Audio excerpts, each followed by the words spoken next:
Greetings, Hope Church. Just wanted to give you an update on moving indoors for corporate worship. I want to let you know that November 1st, Sunday, November 1st, will be the first Sunday where we move indoors. So the rest of October, we're still outside, but beginning November 1, Sunday, November 1st, we'll be meeting indoors. We will have two services. One will be at 8:30, one will be at 10:45. And for both of those services, there will be two venues, two different rooms.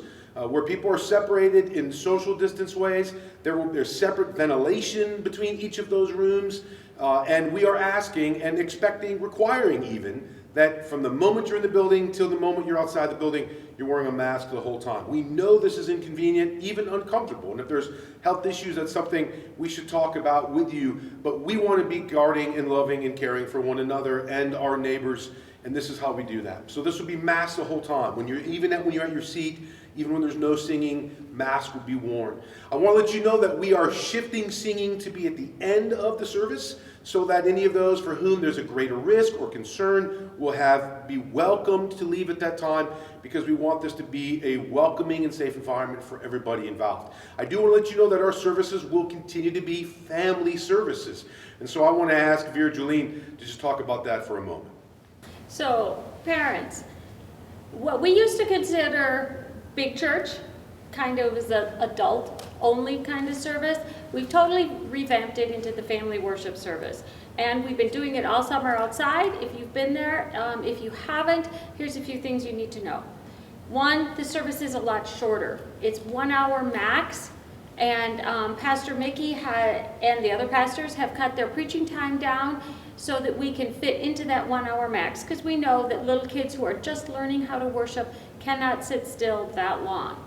Second, the sermons are kid-oriented. We define words. The pastors are really good about talking to the kids, giving examples that the kids can understand, so the kids are finding them interesting. Also, we do not expect your kids to be still sitting on their chairs.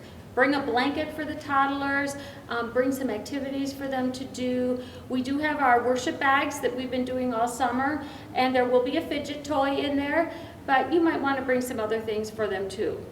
Okay, and then finally, if your kid isn't totally quiet, that's okay. It's okay for them to learn, to whisper to you, to ask a question.